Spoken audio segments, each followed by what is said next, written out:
आज हम सीधे मुद्दे की बात करने वाले हैं। हाँ, क्योंकि सीटेट की तैयारी में ज्यादातर लोग एक बहुत बड़ी गलती करते हैं।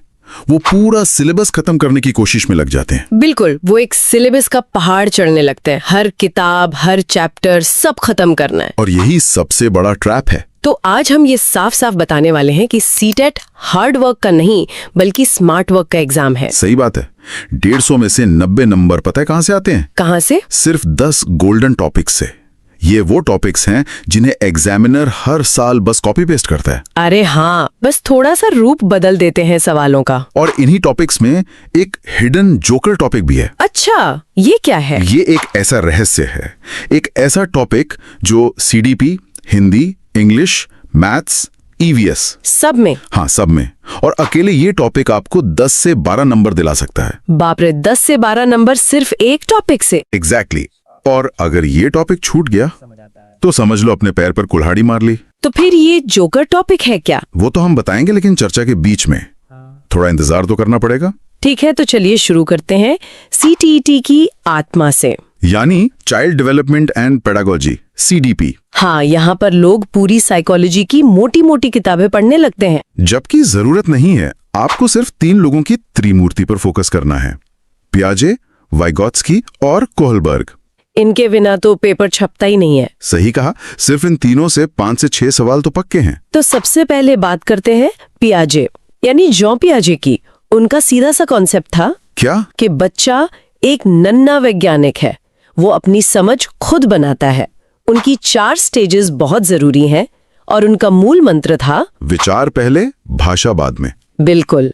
और फिर आते हैं वाइगोत्स्की, जो इसका ठीक उल्टा कहते थे। हाँ, वाइगोत्स्की के लिए समाज मतलब सोसाइटी, कल्चर, ये सब पहले आता था। उनके लिए सीखना एक सामाजिक क्रिया है और उनके 3 शब्द याद रखने हैं: सोसाइटी, स्कैफोल्डिंग और ZPD।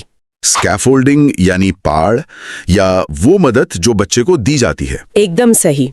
और फिर तीसरे हैं कोहलबर्ग, जो नैतिक विकास यानी मोरल डेवलपमेंट की बात करते हैं। मतलब सही गलत की समझ। हाँ, तो ये तीनों मिलकर बच्चे के विकास की पूरी तस्वीर बना देते हैं, इसीलिए ये इतने जरूरी हैं। वैसे हमारे चैनल पर पियाजे वर्सेस वाइगोत्स्की और कोहलबर्ग की कहानी वाली वीडियो भी है, वो जरूर देखिएगा, सारे डाउट्स क्लियर हो जाएंगे। बिल्कुल। और ये त्रिमूर्ति हमें सीधे हमारे दूसरे गोल्डन टॉपिक पर ले आती है। कौन सा? समावेशी शिक्षा यानी इंक्लूसिव एजुकेशन। अच्छा, जिसका मूल मंत्र है हर बच्चा खास है। हाँ, मतलब सभी बच्चे एक ही क्लास में एक साथ पढ़ेंगे, चाहे उन्हें कोई भी दिक्कत हो। जैसे डिसलेक्सिया मतलब पढ़ने में दिक्कत, या डिस्ग्राफिया लिखने में दिक्कत। एग्जैक्टली। और यहाँ एक गोल्डन रूल है जो सबको याद रखना है। वो क्या है? लेबल नहीं करना, सपोर्ट देना है। बच्चे पर ठप्पा नहीं लगाना कि ये कमजोर है, उसकी जरूरत को समझकर मदद करनी है। ये बहुत जरूरी पॉइंट है। चलो ये पे एक सवाल पूछते हैं सबसे। हाँ, पूछते हैं। तो सुनिए, एक बच्चा क्लास में पीछे बैठकर बोर्ड नहीं देख पा रहा, टीचर को क्या करना चाहिए? ऑप्शन ए, उसे चश्मा लगाने को कहें। ऑप्शन बी, उसे आगे बिठाएं। या ऑप्शन सी, उसे स्पेशल स्कूल भेज दें। सोचिए और वीडियो को अभी पॉज करके कमेंट में अपना जवाब लिखिए।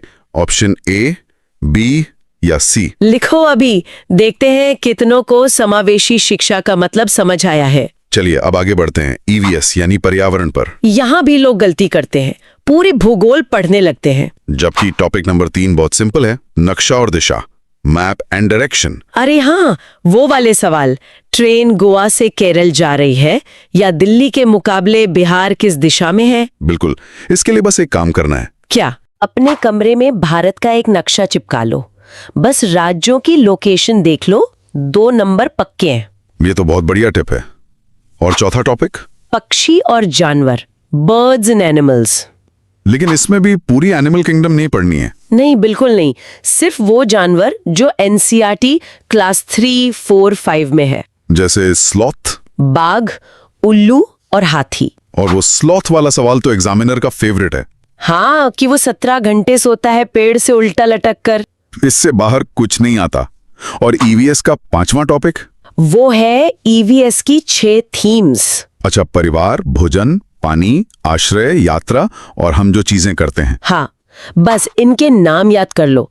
सवाल सीधा आता है, इनमें से कौन सी सब थीम है या कौन सी थीम नहीं है। तो अब तक हमने 5 टॉपिक्स की बात कर ली है। और अब वो वक्त आ गया है। कौन सा वक्त? याद है हमने शुरू में एक हिडन जोकर टॉपिक की बात की थी? अरे हाँ, वो टॉपिक जो हर सब्जेक्ट में आता है और 10-12 नंबर दिला सकता है। तो सुनो, वो जोकर टॉपिक है क्या है? NCF 2025 और NEP 2020। ओ, नेशनल करिकुलम फ्रेमवर्क 2005 और नेशनल एजुकेशन पॉलिसी 2020। इन्हें सीटेट का संविधान कहना गलत नहीं होगा। ये तो सही बात है, ये हर विषय की पेडागोजी का आधार है। बिल्कुल। जैसे गणित पेडागोजी में सवाल आएगा तो NCF के अनुसार गणित तार्किक यानी लॉजिकल होना चाहिए, रटने वाला नहीं। और EVS पेडागोजी में NCF कहता है EVS एकीकृत यानी इंटीग्रेटेड होनी चाहिए, उसमें साइंस, सोशल साइंस सब मिला जुला हो। और भाषा में भाषा में NCF बहुभाषिकता यानी मल्टीलिंगुअलिज्म को एक रिसोर्स मानता है, प्रॉब्लम नहीं। तो मतलब अगर सिर्फ NCF 2025 के 5 गाइडिंग प्रिंसिपल्स भी पढ़ लिए तो पेडागोजी के 10-12 सवाल तो मुफ्त में सही हो जाएंगे। NCF का एक सिद्धांत है, रट्टा मत मारो। हाँ, और यही आपको ऑप्शन में ढूंढना है। जिस ऑप्शन में बच्चे को अवसर, प्रोत्साहन या खोज करने की बात हो, वही सही जवाब है। विजुअलाइजेशन कहता है कि बच्चा समोसे को देखकर त्रिभुज समझता है, रोटी को देखकर गोल। मतलब वो गुणों से नहीं, पूरी शक्ल से पहचानता है। एग्जैक्टली। और फिर लेवल 1 एनालिसिस में वो गुणों को समझने लगता है। ये तो बहुत लॉजिकल है। और 7वां टॉपिक, स्थानीय मान और जातीय मान, place value and face value. ये तो बहुत ही आसान है। जैसे 2424 में 2 के स्थानीय मानों का योग क्या है? ये कक्षा 3 के लेवल का सवाल है। अगर कोई इसे छोड़कर जाए तो ये पाप है। सच में। और 8वां टॉपिक है भिन्न और सम्मिति, फ्रैक्शंस एंड सिमेट्री। हाँ, केक के 4 टुकड़े वाला सवाल या अक्षर H में कितनी सिमेट्री लाइंस है। बहुत बेसिक। बिल्कुल। तो अब आते हैं आखिरी सेक्शन पर, भाषा यानी लैंग्वेज। यहाँ टॉपिक नंबर 9 है अर्जन बनाम अधिगम, एक्विजिशन वर्सेस लर्निंग। अर्जन मतलब एक्विजिशन, जो हम अपनी मातृभाषा के साथ करते हैं। हाँ, जो प्राकृतिक यानी नेचुरल तरीके से सीखी जाती है बिना किसी नियम के। और अधिगम मतलब लर्निंग, वो है जो हम नियमों से, रूल्स से सीखते हैं, जैसे स्कूल में इंग्लिश। बिल्कुल। और यहाँ चॉम्स्की के LAD यानी लैंग्वेज एक्विजिशन डिवाइस का जिक्र भी आता है। सही। और आखिरी 10वां गोल्डन टॉपिक, भाषा कौशल, लैंग्वेज स्किल्स। LSRW, सुनना, बोलना, पढ़ना, लिखना। हाँ, लेकिन सिर्फ क्रम नहीं, ये भी पूछा जाता है कि इनमें से उत्पादक कौशल कौन से हैं और ग्रहणात्मक कौन से हैं। अच्छा, प्रोडक्टिव और रिसेप्टिव स्किल्स। ये बहुत आसान है। जब हम बोलते या लिखते हैं तो हम भाषा का उत्पादन मतलब प्रोडक्शन कर रहे हैं। तो बोलना और लिखना प्रोडक्टिव स्किल्स हो गए। सही।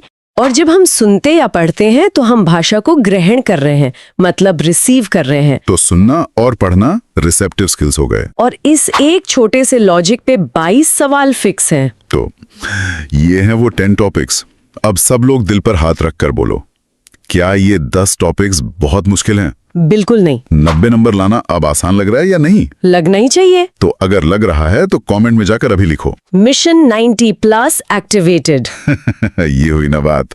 तो चलो एक बार जल्दी से रिकैप कर लेते हैं। 10 गोल्डन टॉपिक्स हैं: त्रिमूर्ति, पियाजे वाइगोत्स्की कोहरबर्ग, समावेशी शिक्षा, नक्शा और दिशा, पक्षी जानवर। EVS थीम्स, हमारा जोकर topic NCF NEP, van Hiele theory, स्थानीय मान, अर्जन बनाम अधिगम और भाषा कौशल। लेकिन एक बात है, टॉपिक जानना एक बात है, पर एग्जाम में टाइम मैनेज करना दूसरी। ये तो सबसे बड़ी चुनौती है।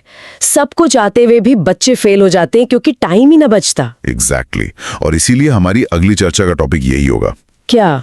Time management, the 1990 rule. ये टॉपर्स का सीक्रेट है। अच्छा, सवाल ना छूटे। तो उससे तो बिल्कुल मिस नहीं कर सकते।